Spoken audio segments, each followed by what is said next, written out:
sistem hidran di sini saya sudah desain kan, itu di As-Built Drawing ada. Nanti saya akan tinggalkan 2 set As-Built Drawing di sini. As-Built Drawing adalah drawing yang mengenai sistem yang ada di dalam gedung ini sendiri.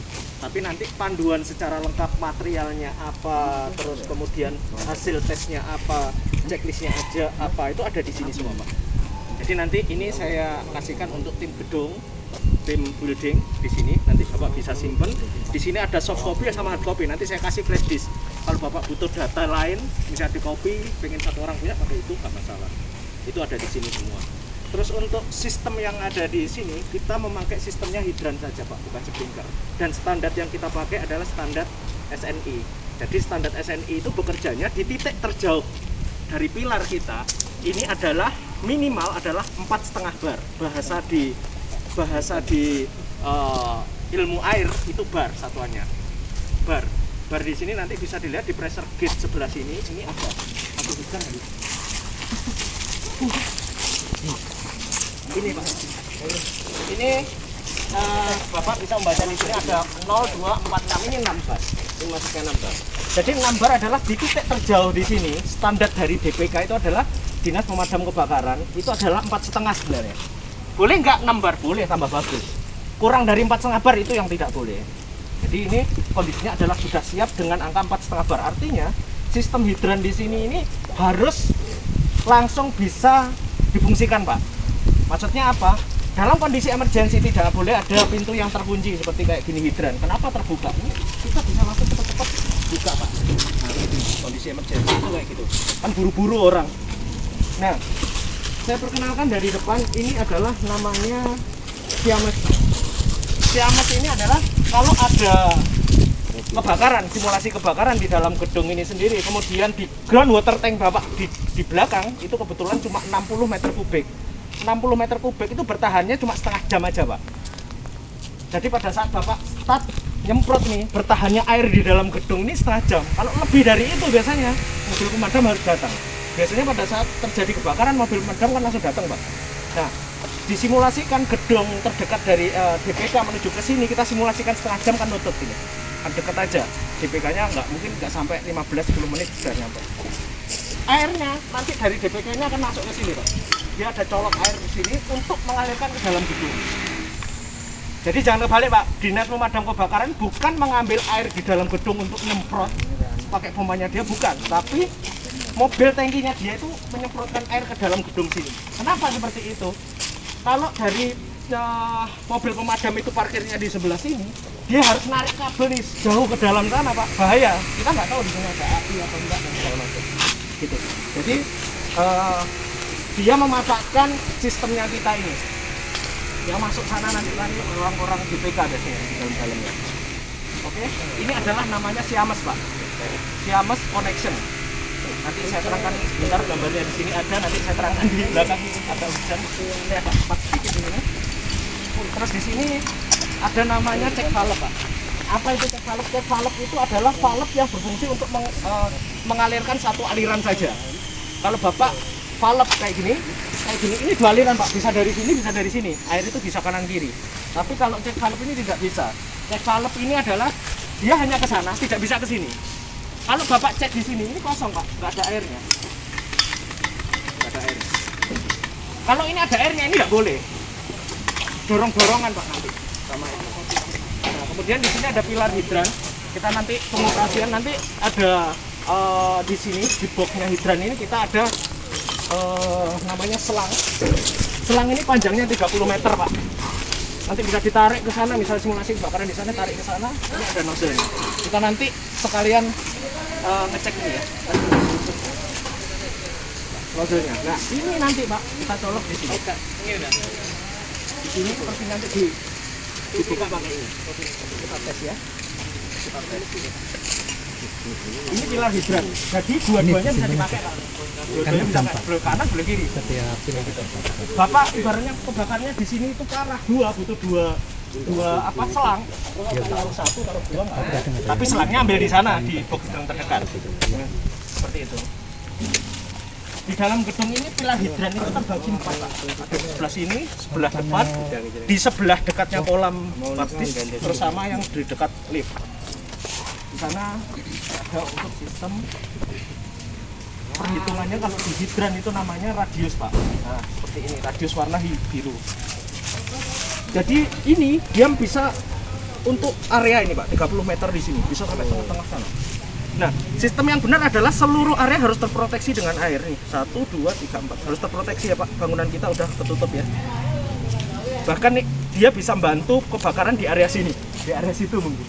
Kayak gitu. Ini namanya adalah pilar hidran. Kita lanjut di sini. Ini namanya OHB atau outdoor hydran box. Tempatnya apa? Tempatnya hanya untuk naruh ini aja Pak. Dan kalau bisa ini jangan dipindah Pak.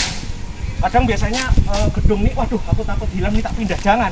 Nanti pas dipindah, yang nyimpen ini orangnya kemana pas kebakaran, bingung Bapak, kok kosong ini nggak bisa terfungsikan. Jadi biarkan ini tetap di sini, standby di sini. Dan satu lagi, nanti kalau ada tadi Mas Romo juga info, gimana kalau dikunci, tidak boleh. Sama seperti tadi, kalau pas kondisi emergency dikunci, kuncinya kemana? Waduh, nyari-nyari. Orang panik udah kalau kebakaran Pak.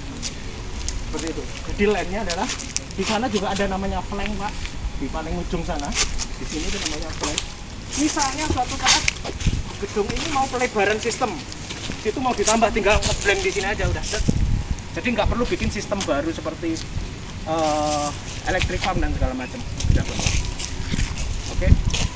Ini lainnya adalah dari depan Pak. Nanti ini melingkar ke belakang sana. Kita sambil jalan ya.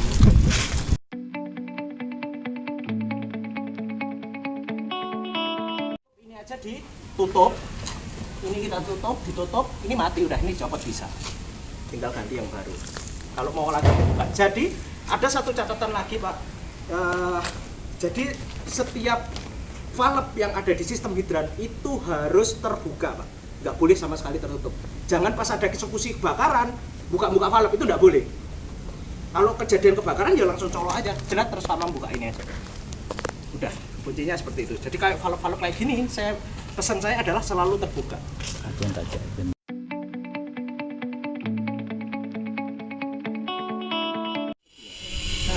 di sini di paling ujung itu ada gate valve. Kita bisa lihat di sana, warnanya biru yang sebelah kanan, yang sebelah kirinya tadi warnanya hitam. Itu seperti kaca yang kita lihat di depan tadi, pressure gate. Kenapa sih di setiap titik terjauh ada pressure gate? Ya sama seperti tadi. Misalnya suatu saat Bapak itu ada inspeksi dari DPK. Itu DPK cuma ngeceknya di pressure gate. Pressure gate itu sendiri berapa sih tekanan yang ada di dalam gedung ini untuk yang ujung atas itu? Biasanya kalau di bawah itu 6 bar, di atas itu kurang lebih 5 sampai 5,5. Kenapa turun? Beda Pak. Jadi air yang kita harus dorong, kita ambilkan air berdiri situ sama yang diem gini pasti beda. Tekanannya pasti besar yang bawah. Tapi nggak masalah itu. Yang menjadi titik perhatiannya adalah di titik terjauhnya kembali lagi adalah di 4,5 bar tadi. Misal di atas nanti Bapak nemuin 4 bar harus dinaikkan. Naikkan di mana? Di ruang pompa. Nanti saya ajari caranya. Tapi kalau ini udah standby di 5 bar, standby-nya 5 bar, 5,5 bar ini nanti kita cek aja bisa. Bapak nggak perlu ada perbaikan apa-apa, cuma yang sering ngecek mungkin 3 titik aja Pak. Seperti di sana, di samping sana juga, sama yang di luar tadi. Pas nggak nih angka-angkanya? Udah gitu. Oke, terus di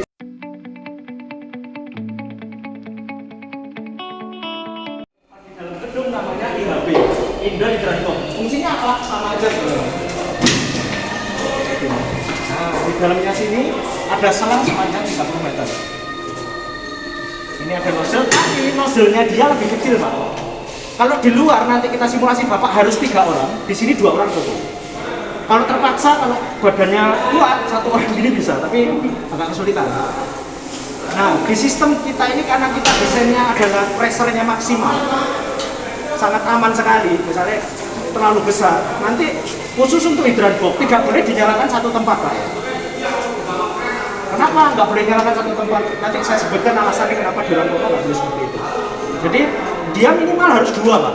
Atau di dalam nyemprot, di luar juga nyemprot. Kalau simulasi kebakaran Bapak kan nyemprotnya di beberapa arah ya, dari luar sama dari dalam, kayak gitu. Ini kita lengkapi di sini. kita sudah lengkap. Ini namanya hose rack, Pak. Tempat mata. Ini ada namanya, kita nyebutnya valve hidran atau landing valve. Kayak gitu. Nah, di sini ada 1,5. Nanti dibuka. Jangan sampai dibuka ya, Pak. Coba nanti nyemprot nanti. Ini nanti kita putar. Nah, di sini ada 2,5. Kenapa ada 2,5? Ini standar aja. Dalam artian begini. Misal terjadi kebakaran yang lebih besar lagi, ini nggak ngatasi satu nyemprot, Bapak harus mengambil nozzle yang di bawah tadi itu kan ada 2,5, Pak. Bapak tancapkan di sini. Terus udah bisa buat nyemprot. Jadi nyemprotnya bisa dua, Pak. Belum kasih. Ada nanti. Kenapa? Ini dia jalan. Oh, nggak enak itu lokasi. Oh, nyemprot ini. Iya. Ini. Oke. Jenengan langsung. Jadi prakteknya langsung ditancapkan aja, Pak. Belum? Nah, udah, nggak usah, Pak, nggak usah. Nah, kalau itu untuk lepas. Nah, itu lepas. Nah, ditarik. Nah, lepas gitu aja udah kuat. Enggak. Untuk lepasnya gitu. Jenengan, Mas. Langsung prakteknya.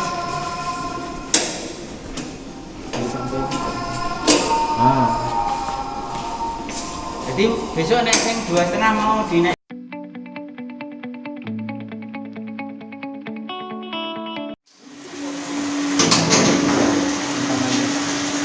Jadi on off-nya itu dari kabel itu tadi, Pak. Nah, nanti kalau dia nekan otomatis dia akan mati.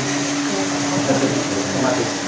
Kita otomatis semua untuk sistemnya. Jadi tapi kita bilang elektrik itu juga ada umur, Pak. Jadi untuk sebuah sistem itu harus ada namanya elektrik sama mekanikal. Elektrik itu adalah yang berkaitan dengan listrik secara otomatis. Mekanikal itu dipaksa untuk nyala. Kayak gitu. Jadi misalnya ini Bapak ya, sistem BLC saya ini rusak. Sistem kita nyebutnya adalah sistem pengampungnya adalah BLC, water level control. Nah itu rusak, Bapak masih aman. Ini misalnya air itu tertekan. Ini namanya kita nyebutnya mekanikal. Oh ya, jadi proteksinya ganda. Kayak gitu. Jadi nggak sampai khawatir kebanjiran, Pak. Terus di atas nanti kita sama untuk misi tandon. Gambar di sini juga ini biarkan aja di dalam ruangan sini, panel sini, Pak. Nanti ya, biar di sini. Nanti untuk ngecek biasanya biar nggak sampai hilang, nanti kita jepret di sini, kita gabung di sini. Ini biasanya untuk ngecek kelistrikannya itu bagaimana sih? Nanti dari teman-teman elektrik yang biasanya itu sedikit. Kelihatan ya, Pak ya. Di sini MCCB 160 ampere ini kami kita nyebutnya kami yang keluarnya 120 ampere untuk panel kontrol elektrik. Ini elektrik masuk ke panel hidran. Dan begitu seterusnya pompa transfer juga sama, submersible juga sama. Apa sih submersible di sini? Di dalam pompa sana, di dalam ruangan ini. Ini kan nggak boleh terendam air, makanya sistem hidran ini nggak boleh ada air. Nggak boleh ada air. Jadi nanti di sana kita sudah bikin sejenis gutter. Nanti kalau ada air di sana otomatis dia akan buang. Secara otomatis, Pak. Kita nggak bisa lihat benda di sana itu di sana. Bagaimana itu namanya pompa submersible atau pompa kuras bahasa ininya. Oke. Terus habis itu di sini ada lampu ruang pompa. Itu nanti ada di dalam. Nah, listriknya nyalanya dari mana? Dari sana, Pak, di sebelah kanan itu. Nah, nanti kedepannya dari teman-teman sipil di sini akan saya minta ada railing, Pak. Jadi orang takut jatuh. Railing di sini mungkin dibuat seperti itu aja, pagar itu ada. Terus nanti di bawah sini kita ada tangga monyet gitu. Ada 3 pompa, Pak. Pompa pertama adalah joki. Joki itu pompanya yang lebih kecil. Fungsinya joki ini apa? Fungsinya itu begini. Untuk mengisi air apabila presernya turun, tegangannya. Saya jelaskan dulu ya. Pressure itu parameter hitungnya adalah bar yang saya sebutkan tadi. Biar paham dulu ya, pressure adalah tekanan apa? Tekanan air yang ada di dalam pipa. Kita ngukurnya adalah 6 bar. Kita standarnya di sini adalah 6 bar. DPK minta dia hanya minimal dia adalah 4,5 saja. Berarti kalau dikasih 6 nggak apa-apa, kasih 7 nggak apa-apa, 8 nggak apa-apa, 9 nggak apa-apa. Tapi kita untuk aman 6 saja. Karena pressure kita itu tekanannya di bawah 10 bar nanti. Terus kemudian untuk joki ini apabila turun saja sedikit, kita sudah setting di sini sekitar. Oke, jadi joki kita setting ada batas bawah, ada batas atas. Fungsinya batas bawah, batas atas itu apa? Sama seperti sistem pompa. apabila pressure ini turun, pressure turun ini diakibatkan apa sih? Diakibatkan sama orang buka valve tadi loh Pak. Orang kalau buka valve kayak keran aja di rumah, gampangannya. Keran itu kalau saya buka kan ngalir air, otomatis sanyonya Bapak nyala. Gampangannya seperti itu. Tapi kita nyebutnya lebih spesifiknya di hidran ada namanya pressure tadi, batas atas bawah-bawah. Nanti kalau ini saya buka terus otomatis turun Pak, pressure itu. Dan 3 bar jok ini yang nyala untuk ngisi. Jadi dia itu untuk maintenance karena dalam setiap harinya kayak bangunan di gedung kita lihat, saya kurang tahu ya di sini panas sekali atau enggak. Karena kalau panas air yang ada di dalam itu berkurang Pak. Kalau hujan juga sama rada mengembun atau apa. Nah fungsinya dia untuk menstabilkan lagi kembali ke 6 bar tadi. Itu fungsinya joki. Lagi namanya adalah pompa elektrik. Pompa elektrik ini apa? Kalau memang kejadian kebakaran dan dipakai, elektrik yang akan bekerja.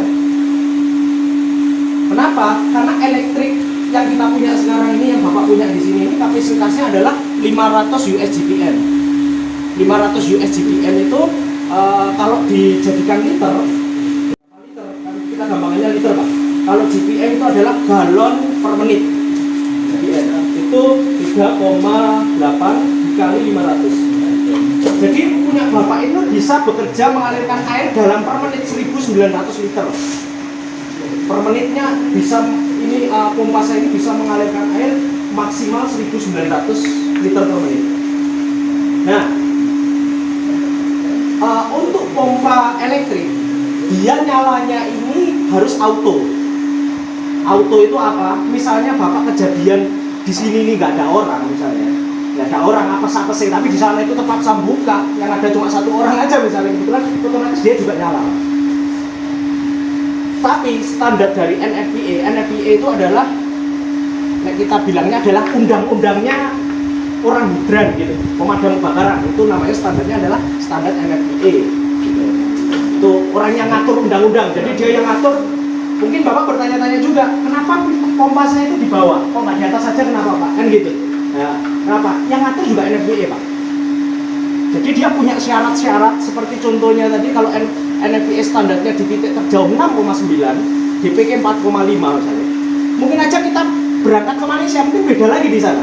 Kalau kita DPK mungkin di sana DPK-nya Malaysia gitu, mungkin dia 5 bar atau 6 bar. Tapi kita mengacu di Indonesia aja di 4,5 bar. Kayak gitu ya. Ada elektrik yang akan bekerja. Kalau elektrik ini bekerjanya berdasarkan listrik, kan gitu. Kalau kita bayangkan gedung ini nggak tertolong Pak, kebakarannya besar sekali sampai kabel saya kebakar misalnya. Nah, otomatis elektrik nggak bisa nyala Pak ya. Harus dinyalakan dengan sistem hidran, diesel hidran. Diesel pump kita nyebutnya, tapi di sini kita nggak ada Pak, karena untuk hemat budget nggak ada diesel pump nanti. Tapi sudah saya siapkan di sini ada untuk sparingnya gitu. Nanti kita turun beberapa orang untuk saya jelaskan di dalam. Itu ada sparing. Dan suatu saat Bapak mau nambah hidran, nggak perlu bongkar-bongkar terlalu besar. Nah di sini juga saya sudah siapkan juga valve di sini. Valve di sini nanti tinggal disambungkan dengan hidran. Itu untuk airnya, untuk ambil airnya dari gedung tandon sebelah ini. Seperti itu. Kemudian secara autonya, saya jelaskan secara otomatisnya. Di sini panel. Di sini adalah ada auto, tapi juga di sini ada manual. Apa bedanya? Auto bekerja berdasarkan pressure yang dipanggil. Lewat apa? Lewat pressure switch Pak. Pressure switch itu letaknya yang sebelah merah di bawahnya. Bulat saya warna putih. Di sampingnya pressure gauge. Kita nyebutnya sih pressure gauge ya Pak ya. Di bawah sana kotak itu namanya pressure switch. Dia yang ngatur, dia yang baca. Kapan saya turun, kapan saya naik, kapan saya nyala, kapan saya mati, itu di sana. Kita nyebutnya di sini adalah sistem auto. Jadi auto ini, Bapak ini walaupun kan di sini ini nggak akan nyala Pak, karena auto dia. Tapi kalau Bapak paksa, namanya sekali lagi saya jelaskan tadi, sistem harus tercover minimal 2, yaitu sistem auto sama manual. Auto kan bisa rusak Pak, pas emergency rusak. Si loko Bapak nggak mungkin bener-benerin di sana, nah langsung dipindah aja ke manual. Ini bisa dipaksa. Nggak saya coba karena pressure kita udah stabil, nanti pas kita tes saja ya. Seperti itu. Ini auto manual. Nah di sini apa nih? Ada RS, ST, LTR ini untuk mengetahui power tegangan yang ada di panel ini. Kalau R sama S itu harus karena sistem elektrik itu 3 pas sama 1 pas Pak. 3 pas itu apa ya? Ini ada R, S, T. Jadi R sama S itu ternyata 380. Yang kita pakai di rumah itu 220. Itu pakai namanya R sama 0 atau S sama 0, T sama 0 kayak gitu. Nah, itu lihatnya di sini. Nah, ini 380, R sama S 380, R sama S 380, sama T juga 380, T sama N 380. Kalau sama 0 harus 220. Ini kurang naik sedikit powernya, enggak di depan ya? Sampai sana ya? Nah, nanti dari depan, nanti minta cek aja di depan, ya. Saya lihat sumber utamanya. Ini 220, bahkan salah ini 200 ya. Ini seluruh panelnya Bapak di dalam ada nanti kayak gini ada. RSTRM, cek di sini juga ada. Bapak nanti nggak perlu otak-otak yang ada di sini ya Pak, karena ini udah kami setting sedemikian rupa. Nanti kalau ada trouble atau apa dikontak aja kami nggak apa-apa, nggak perlu kotak-kotak di sini karena nanti kita sudah melakukan setting-setting di sini. Seperti kayak putar-putaran ini ada maksudnya Pak. Saya jelaskan lama nanti. Biasanya Untuk proteksi aja supaya nanti kalau tegangannya drop atau ada gangguan di listrik, entah itu mati 1 pas, kan itu kalau mati 1 pas dipaksa nyala motor jebol Pak. Makanya kita ada proteksi itu supaya melindungi komponen-komponen yang utama. itu maksudnya begini. Jadi di PLN Pak, kadang di PLN itu nggak selamanya power yang ngalir di tempatnya Bapak itu 3 pas Pak. Kadang itu hilang 1 Pak fasnya, cuma R sama S aja, itu kan bahaya terhadap sistem. Nah, sistem yang baik harus ada proteksinya, yaitu ya seperti dijelaskan Mas Satria tadi di sini, pakai sistemnya ini. Kalau yang masuk cuma R sama S, pompa saya ini dinyalakan bagaimanapun nggak akan nyala. Dan memang nggak boleh nyala, karena dipaksa nyala dia jebol Pak, kobong, kebakar kan, nggak boleh. Harus stabil 3. Oke.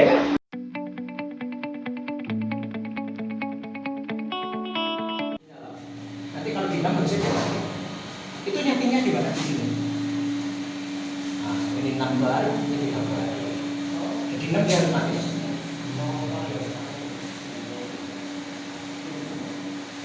Nah, ya 6 lebih dikit lah, toleransi lah. Otomatis nanti ini saya turunkan di 3 dia akan jalan. Ya, berarti di sini. Ini ada di sini.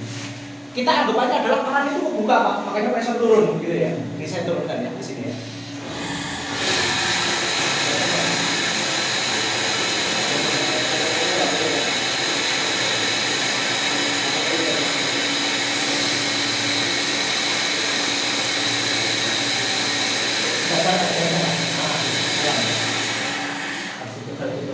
Ini hanya untuk tes saja. Jok ini bisa kerja auto atau enggak? Nanti di nomor ya. Oke. Sistem yang ada di sini Pak, kita ada 3 sistem, yaitu pompanya adalah pompa hidran di sana, di sebelah kanan pompa elektrik hidran, pompa elektrik. Bapak lihat di gambar saya di sini. Yaitu oke. Nah, di sini ada namanya elektrik. Mana sih barangnya elektrik ini Pak, pompa utamanya kita. Nah, nanti di pertengahan jalan Bapak ini harus sering manasi Pak, 3 bulan sekali gitu Pak. Oh, iya. Caranya manasi bagaimana? Manasinya lewat ini. Iya, nanti kita simulasikan ya, gimana cara kerjanya dia, beraninya bagaimana. Itu seperti itu.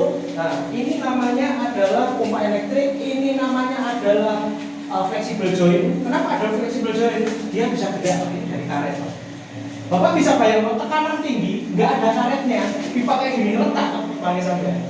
Nah, harus makanya pompa di mana-mana standarnya harus ada karet. Ini namanya flexible joint. Nah, di atasnya ini Pak, kita nyebutnya adalah check valve yang saya masukkan. Kenapa harus ada check valve? Karena di sini Bapak pakai 2 pompa Pak. Kenapa harus ada check valve? Ke sistem untuk pompa hidran, pompa bukan pompa hidran saja, tapi keseluruhan dari semua sistem pompa itu tidak boleh didorong air dari luar Pak. Jadi seperti sanyo, Bapak masang sanyo di sini, terus masang sanyo di sini, sak jalur ini ke sana tidak boleh, pasti salah satu rusak. Nah, sama seperti ini, itu proteknya adalah lewat safety valve. Jadi ini alirannya ke atas. Ini ada panahnya di atas di sebelah sini harusnya. Oh, ini nyala nih Pak.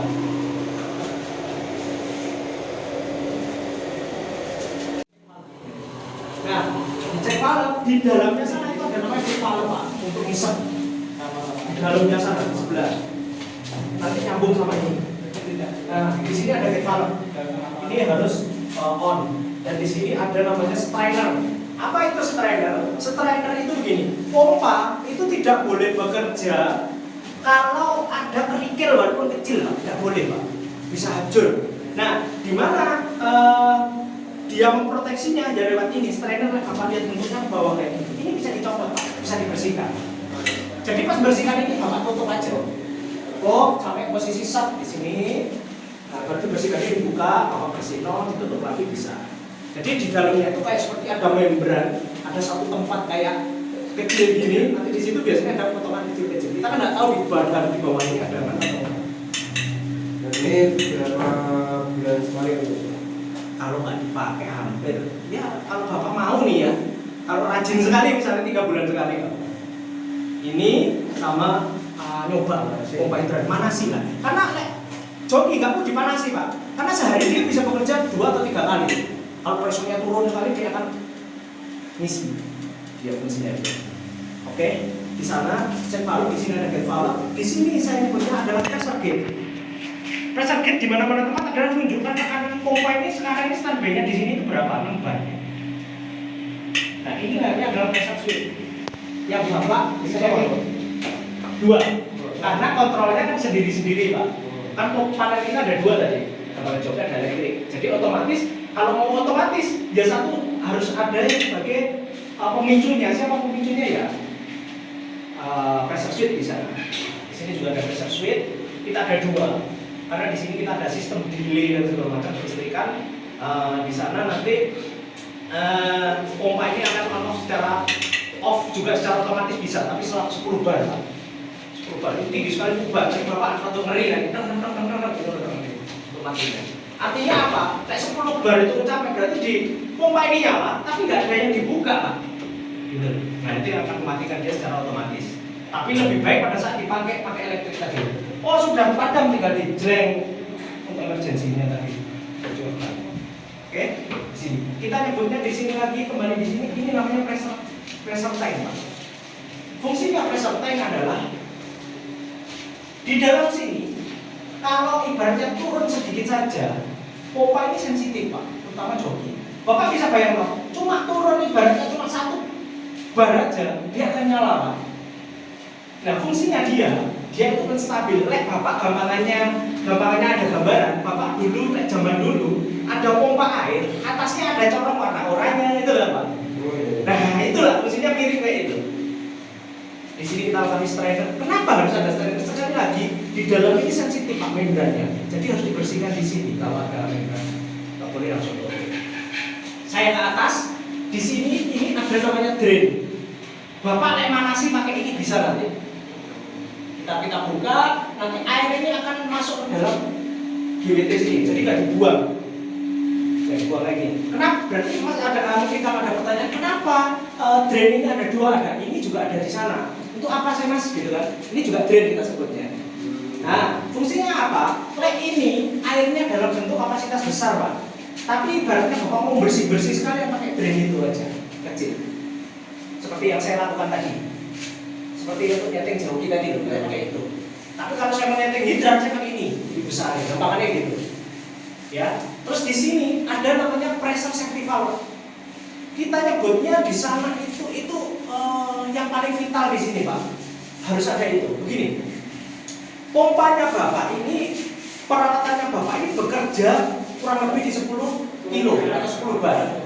Lebih dari itu bagaimana Mas? Kan gitu mungkin ada pertanyaan. Lalu bisa jebol apa barang disampaikan? Nah, fungsinya dia adalah menyelamatkan itu. Dia kalau lebih dari 10 bar, 11 bar, air itu dibuang Pak sama dia. Jos sampai otomatis Bapak nggak perlu nyeting di sana. Kita udah setting 10 bar. Itu namanya adalah safety valve. Oke? Ada gambaran mungkin agak bingung safety valve fungsinya bagaimana? Fungsinya dia adalah kalau ada tekanan berlebih di dalam sini lebih dari 10 bar, 11 misalnya, dia otomatis kebuang ke sini. Berarti bahasanya adalah pressure cara menurunkan bagaimana? Mungkin ada pertanyaan gitu. Pressure menurunkan caranya bagaimana? Ya harus dibuka. Apanya yang dibuka? Ya valve-nya. Seperti saya tadi, tak buka valve-nya. Tapi kalau sistem tertutup bagaimana secara otomatis? Ya pakai pressure switch. pressure safety valve saya. Kayak gitu. Oke. Di sini juga ada gate valve, kita sudah lengkapi. Ini fungsinya kalau barangnya Mas ini rusak, Mas tinggal nutup di sini, tinggal ganti di sana aman. Sistem joki seperti itu, kurang lebih joki lebih kecil barangnya. Terus di sana ada namanya automatic air fan yang warna biru, Pak. Nah, sistem hidran, sistem air yang benar adalah tidak boleh ada kandungan angin di dalam pipa. Kenapa nggak boleh ada angin? Bapak bisa bayangkan, kayak mompok ban itu loh, Pak. Mompok ban yang isinya angin, Bapak butuh air disemprot no, ban disemprot no, just isinya cuma angin toh. Kita nggak mau pada saat Bapak emergency ini nyalakan, isinya cuma angin toh, Pak. Jos itu nggak boleh. Jadi sistem keamanannya kita pakai pressure, automatic air fan yang ada di atas. Jadi kalau dia ada angin dia akan nyala, Pak. Nah, itu angin yang keluar. Dari sini, ini angin yang keluar. Nah, nanti kalau anginnya udah habis di atas terus tinggal air aja, dia akan berhenti. Sama kayak kita ini berhenti. Tapi kalau di dalamnya ada angin, biasanya dia akan. Itu kita nyebutnya, bahasanya kalau Bapak bahasa ngetrennya itu adalah pompa masuk angin. Bapak pernah tahu ya? Itu selalu terbuka. Oh iya, harus semua sistemnya harus selalu terbuka. Selalu terbuka. Bapak nggak perlu kontrol. Jadi kalau ada angin otomatis buang aja dia. Nah, pertanyaannya mungkin kenapa harus di ujung terjauh tertinggi kita ada angin? Bapak bisa bayangkan, air yang menuju ke atas itu pasti ada potensi angin, betul ya Pak? Ada angin yang didorong, karena pada saat air turun berarti ada udara yang turun ke bawah kan? Nah kalau didorong siapa yang membuang angin? Membuang angin dia itu, yes. Kalau nggak ada pressure itu, kalau nggak ada automatic air fan, pressure ini akan berhenti ya Pak ya. Mungkin setengah meter atau 1 meter ke atas itu cuma angin aja, angin yang ditekan, itu nggak boleh. Gitu ya. Karena Mas Bapak buka monteng Pak. Itu karena Iya. Dan itu tidak boleh sistem angin. Makanya kita ada namanya automatic air fan. Di sana juga ada. Kenapa ada pressure gauge itu Mas? Ada banyak sekali pressure gauge. Mungkin jangan gitu ya pertanyaannya. Kenapa ada pressure gauge? Semakin banyak pressure gauge semakin bagus. Karena apa? Kita tahu betul pressure yang ada di masing-masing tempat ini berapa. Kalau sistem ini besar sekali nantinya Pak, mungkin pressure gauge di sini 6, di sana mungkin cuma 5, mungkin di atas itu cuma 3 atau dan segala macamnya. Itu fungsinya pressure gauge. Pressure gauge di sini untuk membaca hidran di sini. Ini standby di berapa? Pressure gauge di sini untuk membaca sistem yang ada di joki. Pressure gauge yang di atas sana adalah pencampuran dari 2 tempat ini. Ada di sana. Oke ya. Oke. untuk yang menyetabikan antara yang pressure yang di depan sama yang ini tuh mana? Nanti di setting di sini bisa. Tapi nggak perlu, karena sekarang sudah kami stabilkan. Nah, jadi artinya itu memudahkan saya pada saat awal sekali kerja dan memudahkan Bapak pada saat ngeceknya setelah kami nggak ada. Sebenarnya fungsinya kayak gitu. Nah, terus bagaimana cara nyeteknya dan segala macam? Bapak pasti sedikit agak bingung, nanti bisa kontak ke kami aja. Mas ini ada pressure kayak gini-gini, kontak aja karena mungkin kami yang namanya kami akan ada garansi 3 bulan di sini. Tapi selepas itu kami juga akan ada garansi seterusnya bahasanya untuk after salesnya kita ada. Nanti Bapak tinggal kontak aja, Mas ini ada trouble di sini kayak gini, kami akan datang untuk menstabilkan ini. Soalnya nanti kalau kami harus mengajari secara training itu karena ada ilmu elektronikanya Pak, ada ilmu elektrokontrolnya sedikit agak bingung. Saya mungkin sedikit lebih lama ya. Oke. Mungkin sekarang kita langsung praktek aja ya. Praktek on off-nya auto.